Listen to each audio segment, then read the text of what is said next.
What's going on, YouTube? I have some exciting news. The frame, axle, and some miscellaneous parts are finally back at the house from blasting and painting. So we finally get to start putting the truck back together. So before we head there, I'm going to give you guys a quick little update on the motor as well. So the fuel lines on top of the motor are pretty much wrapped up. Towards the back of the motor, I've got a -8 feed for the CP3. This will go directly into the CP3, as you guys can see down there. And then a -8 return from the motor back to the tank. But from the motor towards the fuel system is all -6. So we've got a port down here in which I'll be putting a barb to accept the return from the relief plug. And then I also have a spot on this Y where I'll be able to make a fitting for the fuel temperature sensor. So I still need to do that yet. I'm waiting on one more piece for that. We have a -6T here that feeds, or I guess returns, the fuel from the driver's side rail. This is an 1/8 inch MPT by -6 coupler here, along with a -690. This T also goes over to another T here, which grabs the passenger side injector return, as well as the CP3 return. So all of this is -6, and then it jumps up to a -8 on the end over here and goes to the tank in -8.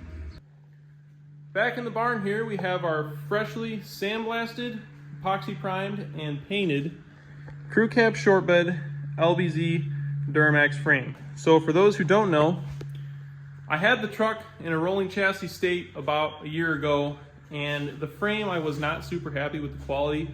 I bought the frame as a northern frame, and I knew it wouldn't turn out very good, but I decided to send it anyways.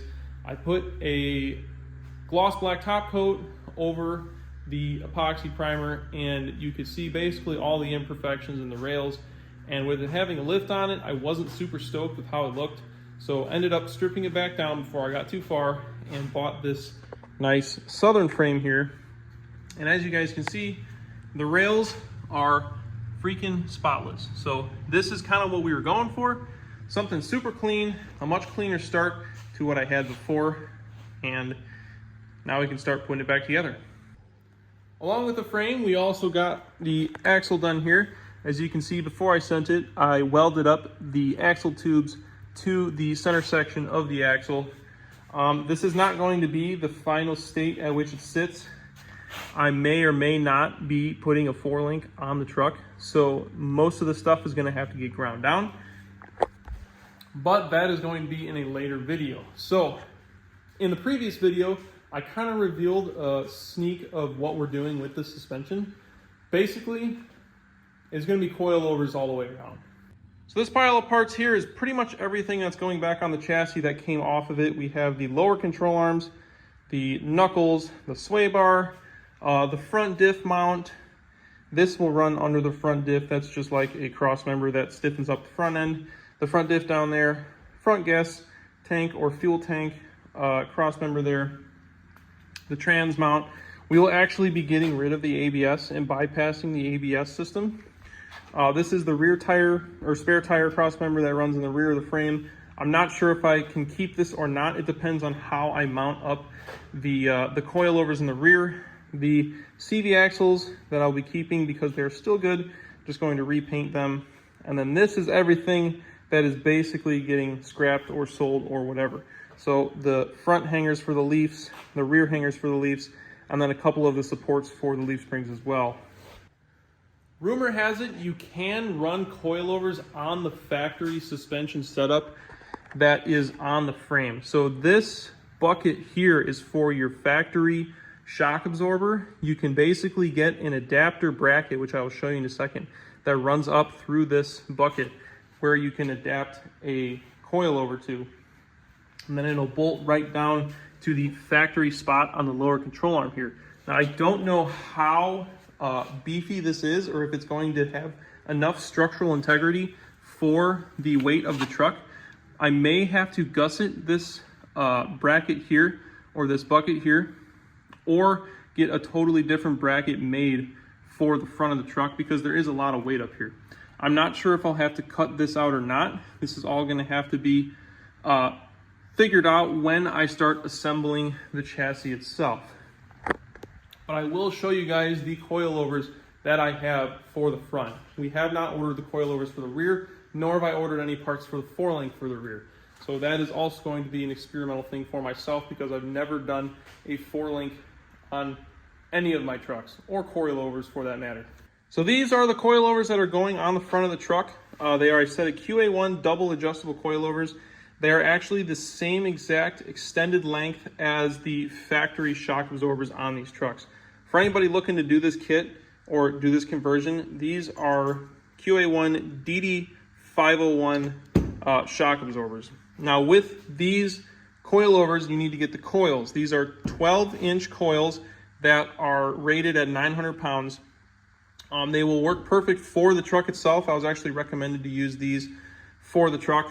And then these are the brackets that will adapt to your factory shock absorber mount, in which you can bolt the QA1s to. Now, as you guys can see, I have one used one and one new one, because I ended up getting screwed on buying a used set where I got this one and this one, where this one is about 4 inches shorter than that one is, and they had taken the spring, the 900-pound spring, chopped it where it needed to be so that it would fit, and I bought them sight unseen, got screwed on it, so I ended up having to buy a brand new spring and a brand new coilover. So lessons learned. Sometimes it's just better to buy them new, because right now I'm either at or above what it costs to just buy new ones. And I ended up even having to replace the mounting eyelets on this one anyway, because they were completely roached out. So that pretty much covers the front of the truck. The rear of the truck is going to be a hell of a lot more work. Basically what's going to happen is I'm going to mount up all of the old hangers, leaf springs, and axle so that I can get the factory height set. And then I'll be able to strip everything down with the axle and frame in one place, where I can then mount or build the four-link kit. Now, one thing I'm not sure of is how long my bars need to be. I need to do a little bit more research on four-links, but I am doing a parallel four-link with coilovers. So that means that I will need to get a track bar so that the axle doesn't shift side to side, as well as most likely an anti-roll bar of some sort in the rear. Again, I'm new to this, so I'm not 100% sure what I'm talking about yet, but I have an idea of what I'll be doing. And then with having coilovers all the way around, I will need to integrate a limiting strap to both the front and the rear of the truck so that it doesn't overextend and pull the absorbers completely apart. As for the rest of the chassis, I have majority of the parts over here as far as brakes, suspension, and steering. All of that is going to have to get painted or powder coated, and then I can start assembling it on the frame. One thing I'm not too sure of yet is if I want to paint the firewall and the underside of the cab before I put it on the frame, because I will need most of the weight on the frame while I build the suspension. That way I can get everything set correctly for the weight. Before I wrap this video up, I also want to mention that I got a full aluminum intercooler for the truck. Anybody who knows LBZs and LMMs would know that this end here on the cold side is plastic, and once you start adding a ton of boost, it can actually blow apart. So we have a nice full aluminum intercooler along with a brand new radiator and a set of electric fans. So we will be getting rid of the mechanical fan and running this on a standalone harness along with the custom shroud there. So should be pretty neat. Should also be able to free up a little bit of horsepower. That's going to be about it for this video. Make sure you guys stay tuned for the next one. There's going to be a lot of cool things coming up with this LBZ, along with a couple other projects that I've got going on.